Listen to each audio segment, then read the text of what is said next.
2012 में मेरी high school की सीनियर ईयर के दौरान मुझे अपनी पहली नौकरी मिली। यह एक लेजर टैग एरिना या आर्केड में थी। शूटिंग वाले गेम्स पसंद करने वाले व्यक्ति के रूप में मेरा पहला विचार यह था कि यह शानदार है और काम करने के लिए एक अच्छी जगह है। मैं और एक अन्य लड़का जिसका नाम कीथ था, हम नए कर्मचारी थे और अनुभवी वर्कर्स हमें मूर्ख बनाने के लिए गैर मौजूद चीजों के लिए जंगली हंस की खोज पर भेजा करते थे। ये कोई दुर्लभ घटना नहीं थी, इसलिए जब उन्होंने हमें एमिली के बारे में बताया, वह छोटी भूत लड़की जो वर्कर्स पर मजाक करती थी, तो यह और भी अविश्वसनीय लग गया। वे एमिली को चाबियां या वॉलेट गुम होने का बहाना बनाते थे। उन्होंने यहां तक कोशिश की कि एक ग्राहक की शिकायत का जिक्र करके मुझे डराएं, जिसमें एक छोटी गोरी लड़की अचानक प्रकट होकर गायब हो गई थी।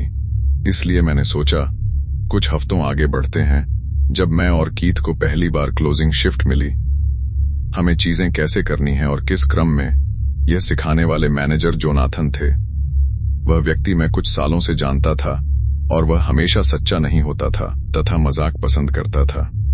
इसलिए जब उन्होंने मुझे स्पूकी एरिना के बारे में चेतावनी दी कि यह एमिली का खेल का मैदान है, तो यह गंभीर रूप से हास्यास्पद लगी। एरिना आमतौर पर नियॉन और ब्लैक लाइट्स से रोशन रहती थी। वैसे ही ब्रीफिंग रूम जहां हम गेम के नियम समझाते थे, और वेस्टिंग रूम जो काफी स्पष्ट है, जो वास्तव में थोड़ा भयानक बनाता था, और फॉग मशीन इसमें मदद नहीं करती थी। हालांकि सामान्य लाइटिंग भी थी ताकि सफाई करते समय हम देख सकें। मैंने फॉग मशीन बंद कर दी। जैसे ही मैं एरिना की सफाई कर रहा था, मुझे लगा कि मेरी शर्ट खींची गई। हमारा ड्रेस कोड शर्ट को अंदर डालकर रखना था और मुझे नोटिस हुआ कि मेरी शर्ट का पिछला हिस्सा पूरी तरह से बाहर आ गया था। यह 4 बार हुआ, लेकिन तार्किक बने रहने और जोनाथन की डराने की रणनीतियों का शिकार न होने की कोशिश में मैंने मान लिया कि यह किसी बाधा में फंस गई होगी। जैसे ही मैं बाहर निकला, मुझे लगा कि एक बाधा के पास एक आदमी खड़ा है। मैंने धुआं देखा लेकिन सोचा कि शायद फॉग मशीन का हो। फिर भी किसी कारण से मुझे यह एहसास हट नहीं रहा था कि कोई मुझे देख रहा है, लेकिन गर्व के कारण मैंने कुछ नहीं कहा। मैं जोनाथन को मुझ पर हावी नहीं होने देना चाहता था। अगली रात हम क्लोजिंग कर रहे थे और पूरे 8 घंटे की शिफ्ट में मुझे ठंडक सी महसूस हो रही थी। मैं तनाव में था और समझ नहीं पा रहा था कि क्यों। ग्राहक चले जाने के लगभग आधे घंटे बाद मैं वेस्टिंग रूम में झाड़ू लगाने के लिए गया और वहां सिगार के धुएं और शराब की गंध आ रही थी। ये 2 गंधें मुझे बहुत परिचित थीं, लेकिन यह मेरी नाक के अंदर जलन पैदा कर रही थी और मुझे उल्टी जैसा महसूस हो रहा था। ये इतनी तेज थी, जैसे ही आई उतनी ही तेजी से चली गई। अभी भी नाक से यह गंध मिटाने की कोशिश कर रहा था, अचानक लाइटें बंद हो गईं। पहले तो मुझे एहसास नहीं हुआ क्योंकि मेरी आंखें जोर से बंद थीं। सोच रहा था कि पूरे बिल्डिंग में बिजली चली गई है। मैंने फोन की लाइट से लॉबी तक का रास्ता बनाया। मेरी हैरानी की बात यह थी कि बिजली तो चालू थी। मैं वापस वेस्टिंग रूम गया और महसूस किया कि स्विच बंद कर दिया गया था। इसलिए मैंने इसे फिर से चालू किया और जोनाथन से सवाल करने गया, लेकिन पता चला कि वह बाहर कीथ की मदद से रिसाइकलिंग कैन पैक कर रहा था। मैं बिल्डिंग में अकेला था। मैं डर गया, लेकिन फिर भी बाहर गया और उन्हें कहा कि दोबारा ऐसा न करें। वे भ्रमित लगे और उन्हें पता ही नहीं था कि मैं किस बारे में बात कर रहा हूं।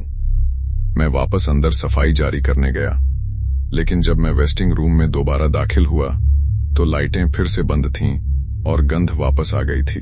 अब मुझे यकीन हो गया कि वे निर्दोष हैं, लेकिन भागने से पहले मैंने एक आदमी की आवाज सुनी, रुको।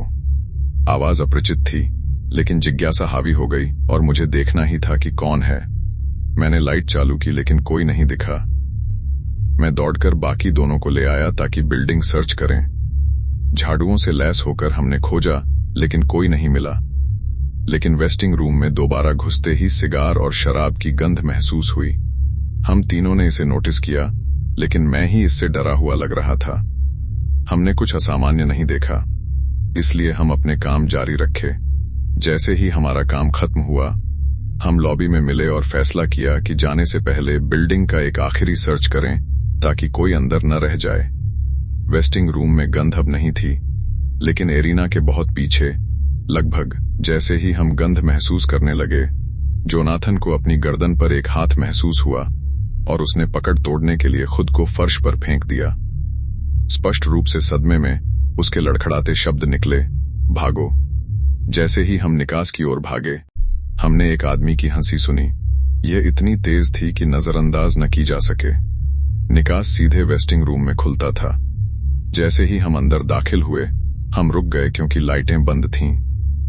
एकमात्र लाइट लॉबी की ओर जाने वाले दरवाजे से आ रही थी, जो हमने खुला छोड़ दिया था, और हमें एहसास हुआ कि कीथ कमरे में नहीं है। हमने कुछ हिम्मत जुटाई और एरिना में वापस गए।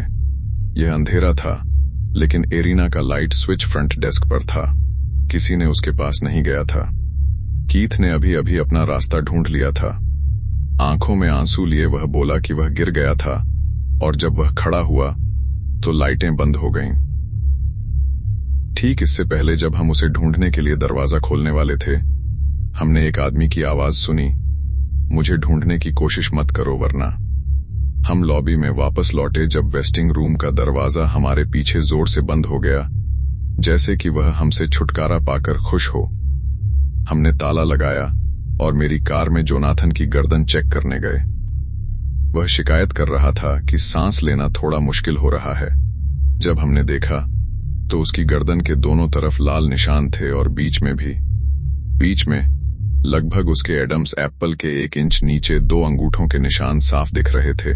वह निशान गहरा लाल था और लगभग 1 हफ्ते तक रहा।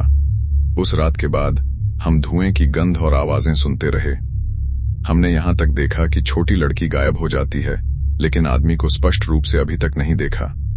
आज तक जब क्लोजिंग के दौरान कुछ अजीब होता है, हम बस यह कहते हैं कि हम उस समय क्या करने वाले हैं, उसे कर देते हैं और चले जाते हैं।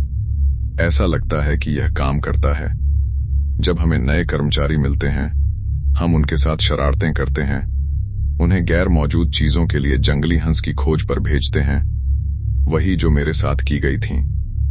लेकिन हमारी चेतावनियां सख्त होती हैं, एमिली और राल्फ की बहुत वास्तविक उपस्थिति के बारे में।